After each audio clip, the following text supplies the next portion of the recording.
Miles of dense vegetation, bird calls in the distance, and just about every type insect swarming us. I remember it quite vividly actually, the details of it all. Me and my two colleagues, we hiked through the dense rainforests of the Yucatan, our destination nestled deep within the jungle. My colleague, Sergio, a Mexican man from Oaxaca, was leading the trek. Him and I are historical archaeologists, the both of us having done most of our work in Mesoamerica, which is how the two of us met in the first place. Although he was the leading expert on the subject, having studied these ancient civilizations for decades, much of the work I've done was under his guidance. Vámonos mi gente shouldn't be much farther. Despite having hiked for several miles through the jungle, Sergio was unfazed, undoubtedly the kind of stamina someone with experience in this line of work would have. It was hot and humid, and there were several hazards in these parts, including venomous snakes and insects, some of which I've been bitten by. The third member of our expedition was Evelyn, an anthropologist from Cambridge who also studied Mesoamerica, specifically an expert in interpreting hieroglyphics and writing. Of course, this skill being essential in this field.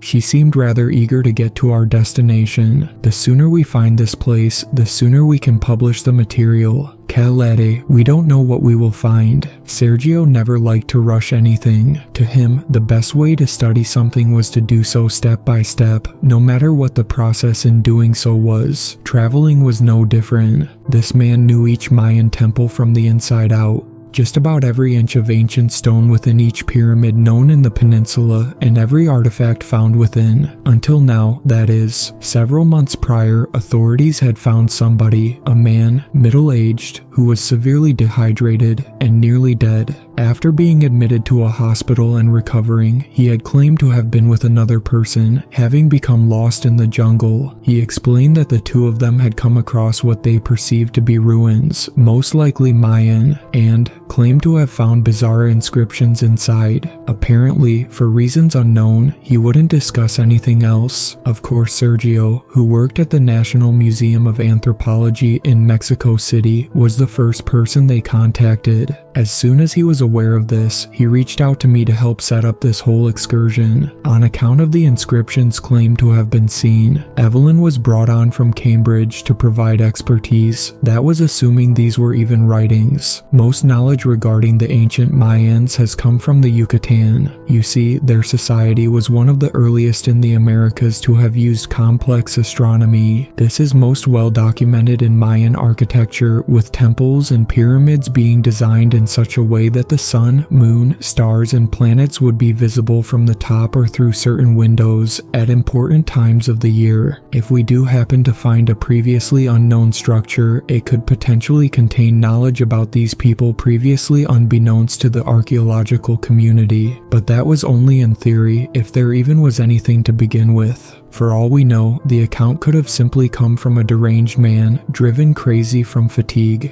As we continued on through the brush, Sergio raised his hand, signaling Evelyn and I to stop. For a good moment, he surveyed the surrounding rainforest before pointing to an opening through the trees. As the three of us headed on through, there it was. Built into the edge of a sinkhole was an old foliage-covered structure, most likely a temple. No doubt this was it, the place we've been searching for. Well, here we are, I told my colleagues. Seeing how overrun by plant growth the outside was suggested a rather old age, nature having reclaimed the ruins over the centuries. At its base was a large opening, likely the entrance to the inside. However, there was one problem. It was at the bottom of the cenote it was built upon. Cenotes, named from a Yucatec Maya word, are natural pits or sinkholes forming from the collapse of limestone bedrock, exposing groundwater. These pits were believed by the ancient Mayans to be portals to Xibalba, the Mayan underworld.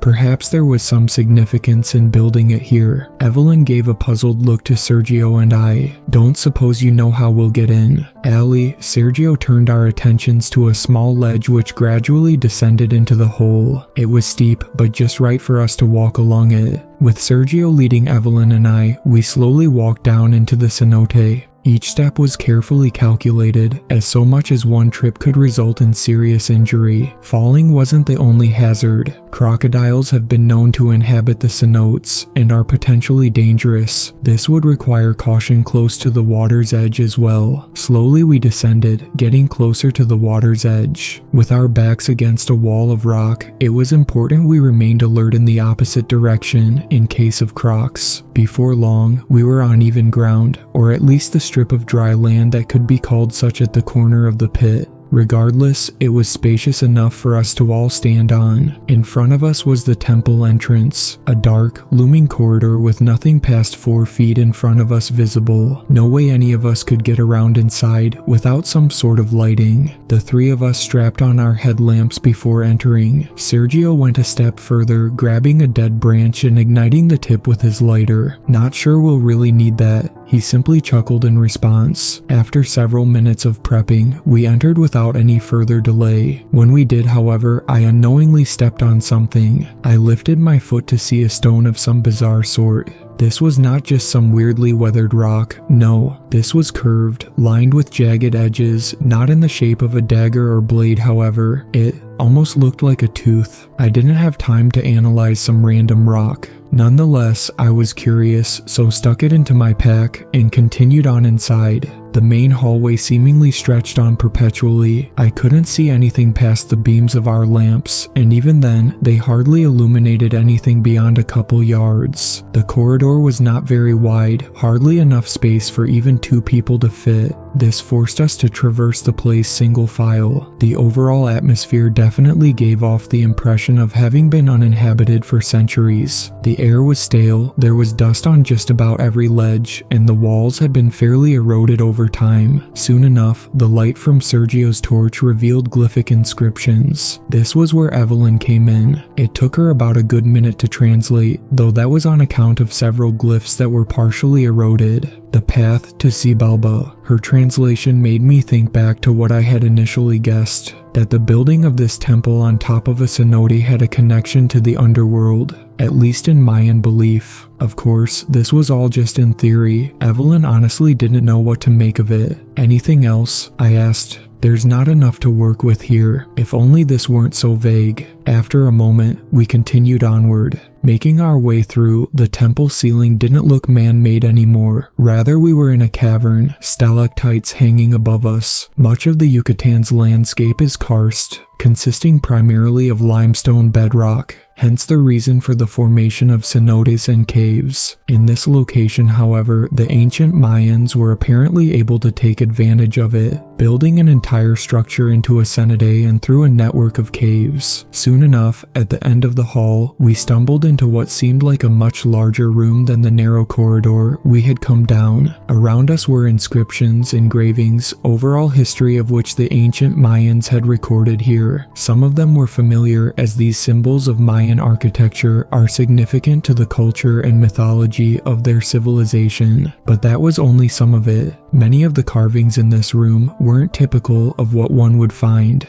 In fact, I don't recall anything similar to these in any other Mayan structure. Even Sergio, who had dedicated his life's work to this stuff, had known of no other location murals of this variety were to be found. I wasn't used to seeing him so perplexed. From what I can remember, one of them looked like the top half of some giant reptilian creature peering out of the water, a crocodile perhaps. Only .it had what looked like a forked tongue protruding from its mouth, like a snake. Another one featured what looked like a warrior horde confronting some large beast gnashing its jaws. Only the head was visible, but something about it seemed vaguely familiar. The most intriguing example, though, was at the center of the room, with what looked to be some sort of winged creature with a slender neck and long bill like some hellish stork. Above it, there was a carving of what looked like a beam of light coming down. You ever seen these before? Evelyn was just as confused as Sergio and I. No, I don't think so. They certainly seem unique.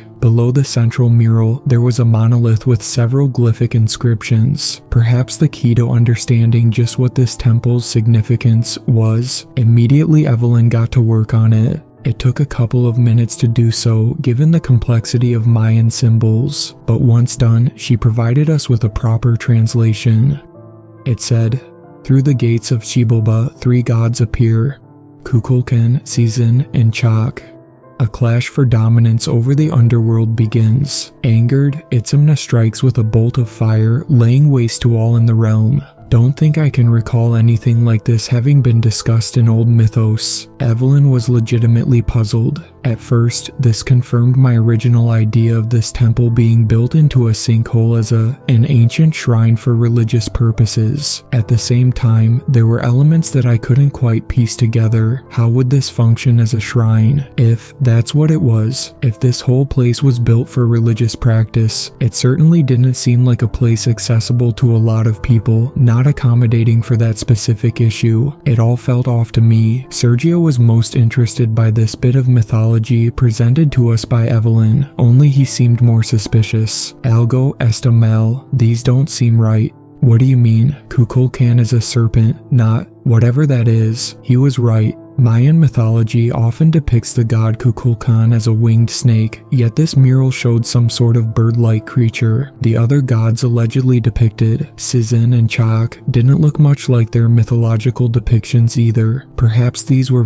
some alternative interpretation. If they were, then they were quite far off. As we continued to debate, something caught my eye. The carving of the large creature, apparently Sizin, facing off against the Mayan warriors, had one of the shapes of its teeth missing. Well, not really missing, more so there was an empty shape for one of the teeth. The longest in the top jaw to be precise. It was nonetheless confusing, but then I remembered something. I reached for my bag and pulled out that stone I found at the entrance to the temple, and when I held it up, it seemed to be the exact size and shape of the hole. Without thinking, I just pressed it in, and it held. Out of nowhere, the lights in our headlamps went out, as did Sergio's torch. What the hell? Evelyn was startled, as we all were, but we couldn't just move around in pitch black. Nobody move, just try to remain where you are and will. Before I could finish, the entire room started shaking. Now shit had hit the fan. I didn't know what was happening. Was the cave system just suddenly beginning to collapse? None of us could see and were now struggling to keep our balance. That wasn't all. The outlines of the murals started to glow, and each second they grew brighter. The room started shaking more violently as they did, the force of which threw me back.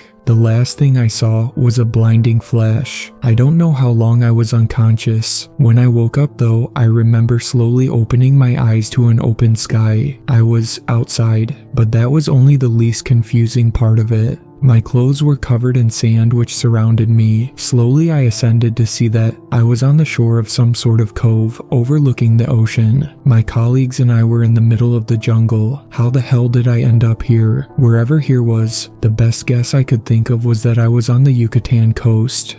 No, that's completely insane, as the last thing I could remember was being in that underground temple before, well, whatever the hell it was that happened. As I stood there, trying to comprehend my situation, I'd realized something else. Sergio and Evelyn, there was no sign of them. While I had no rational explanation as to what was going on, they couldn't have been too far from me. At least that's what I'd hoped. As I combed the shore and edge of the jungle that bordered it, I called out for them and looked around for any sign of their presence. I searched for hours, to no avail. I started to grow agitated, not having two ideas to my location, and having been separated from my team without any evidence of them being nearby. Then again, this led me to another realization. There's no sign of any human presence, like at all. Not even human articles or trash was littered across the beach. Even if there was no trash coming from inland, you'd expect some to just wash up on shore from elsewhere, given the unfortunate state of the Atlantic.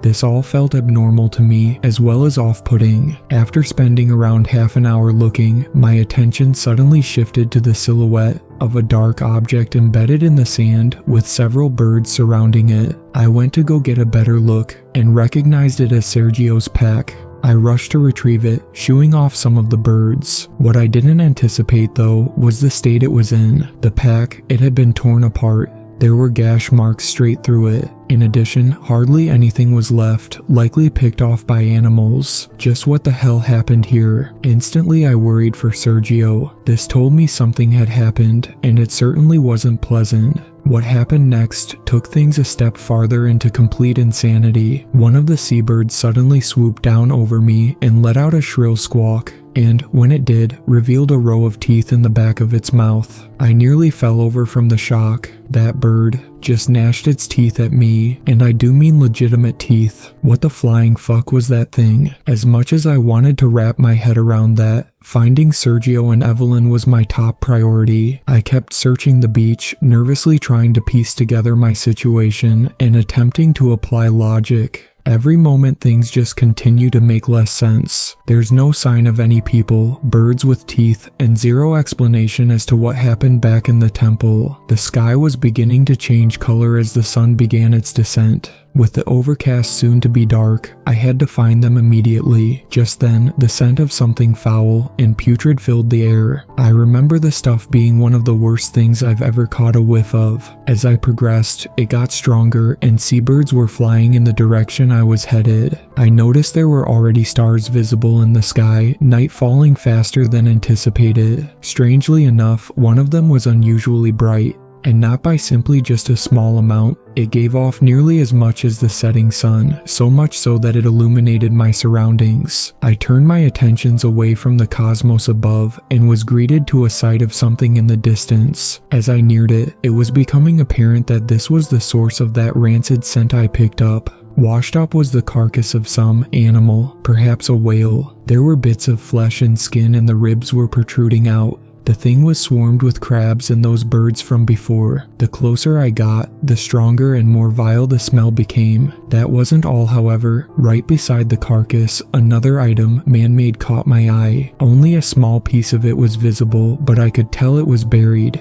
I reached down to pull it out and found Sergio's glasses. Where the hell was Sergio though? Was he even still alive? My mind was clogged with fear, confusion, just about every negative emotion possible. Out of nowhere, I felt somebody's hand grab my shoulder. It was Evelyn. She was hyperventilating, dehydrated, and her clothes looked all beat up. She looked as if she had just fled from something. "Are you okay? What's going on? Where's Sergio? We need to go. Get out of here now." "What the hell do you mean?" Now, before anything else could happen, the air suddenly became filled with a loud bellow. The most accurate way I could describe it was like a honking goose, only much deeper in pitch. The sound was followed by the shadow of something massive flying overhead. I looked up, and what I saw was unlike anything in the air I had encountered before. A large, airplane-sized creature with a long neck and stork-like head soared over us with vast wings. When it came down, it landed on all fours, standing as tall as a giraffe. Suddenly, I realized, this thing. It was exactly like the carving in the temple, but that would mean, no, that's not possible. The creature was looking right at me and Evelyn, staring us down. It lifted its massive bill and let out another hoarse bellow and proceeded to close in on us. With a massive thrust of its neck, it lunged toward me. I jumped back and just barely dodged being shish kebabbed. Evelyn and I decided to make a break for it. We ran toward the jungle, hoping to loose this thing, but we were stopped short by a noise. The sound of a blood-curdling roar shook the jungle, scaring the birds from the trees and sending shockwaves down my spine. Then, out of the jungle, came a terrifying yet familiar shape. Standing in a bipedal gait, blunt, rounded head, dozens of massive teeth. That's a fucking T-Rex. What the actual fuck? That was all that was going through my head in that moment. But what was worse, we were now trapped between it and the winged creature behind us. The T-Rex looked at us, presumably sizing us up.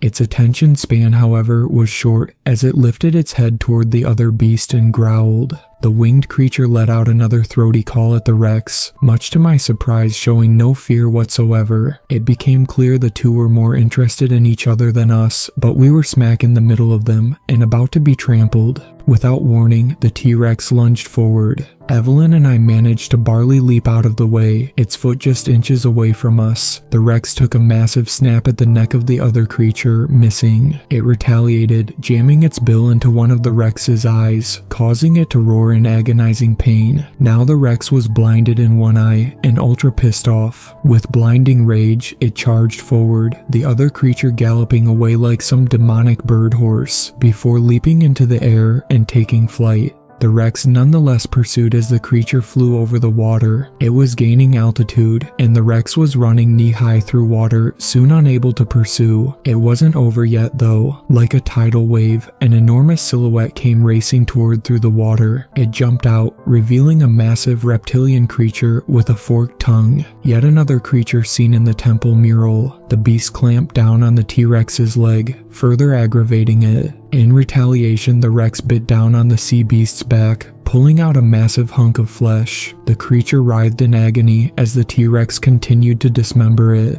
While it was occupied with eating, the two of us made a break for it. We ran fast, as far as we could, and didn't look back. Eventually we were out of breath, but thankfully far enough away from the Rex. At least I had thought. Evelyn was just as confused and terrified as I had been. Was all that what I thought it was? You have any other explanation? With no time to bicker, I knew Evelyn and I had to get somewhere safe and soon, as we couldn't stay out here in the open. Going off into the jungle was obviously not an option either, not knowing what sweet hell awaited us within. We looked around for any spots secure enough, places that could shield us from any potential danger. Soon enough, we came to the foot of a cliff. At first glance a dead end, but I could just make out a stretch of rocks, one that led to a small opening or cave in the side of the cliff. Evelyn or I could easily fall or sustain serious injuries, and neither of us seemed too wild about it. No, that's just insane and reckless. Much to Evelyn's dismay, it wasn't like we had many options. See anywhere else to go. That logic was convincing enough for her, to some extent for me as well. Quickly but cautiously, we proceeded to move across the rocky ledge, once more calculating every step we took.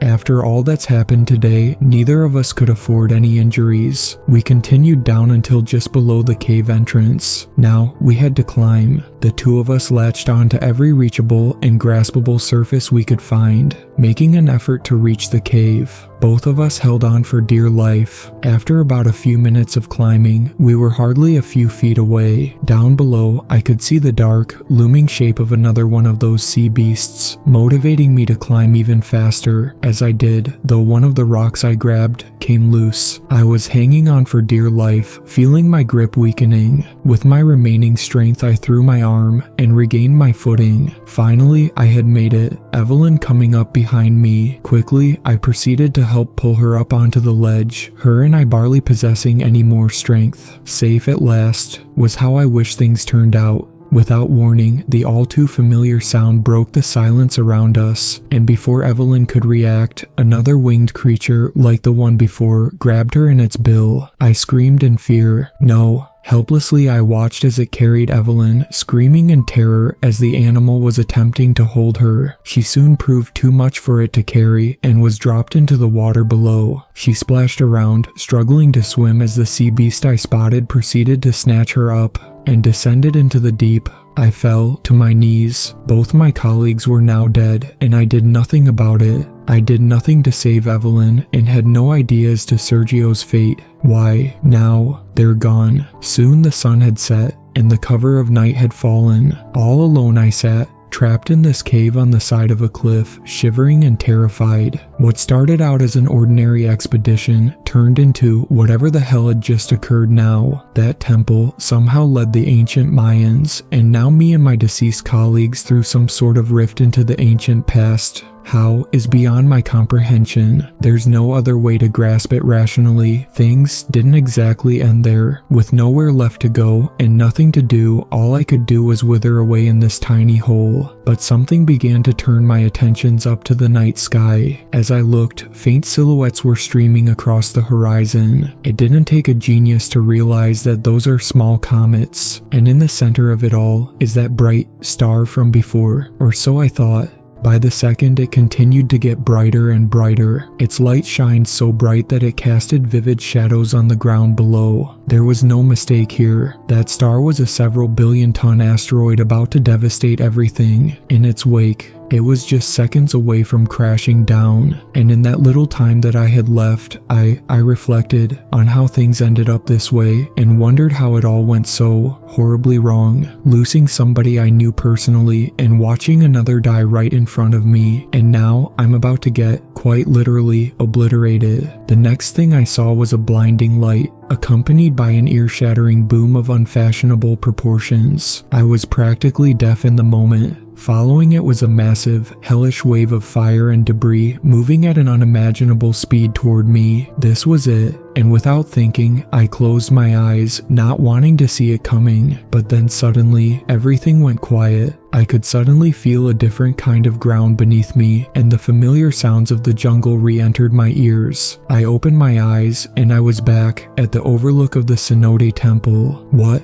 just happened? How the hell am I back here? I was literally seconds from being vaporized, and now I'm suddenly back where I started. As I continued to try and comprehend the situation, the sound of vehicular whirring slowly began to pick up in volume. It was a ranger's helicopter. The chopper slowly descended to where I was, and 2 paramedics exited. I was incredibly weak and lacked the proper strength to do most anything, so the medics assisted me into the craft. I asked them why they were here, and what they explained didn't make any sense. Apparently, Sergio, Evelyn, and I had been missing for roughly a month, and a search was conducted for us. Of course, none of this made any sense, as it had only been a day we were at that temple. Could whatever happened has affected my perception of time? When I had to give my account for what had transpired, I made up an excuse. I had fallen into one of the cenotes and had gotten lost and separated from my team. While this didn't explain how I survived for around a month, it checked out well enough. No way I'd try to tell them what actually happened.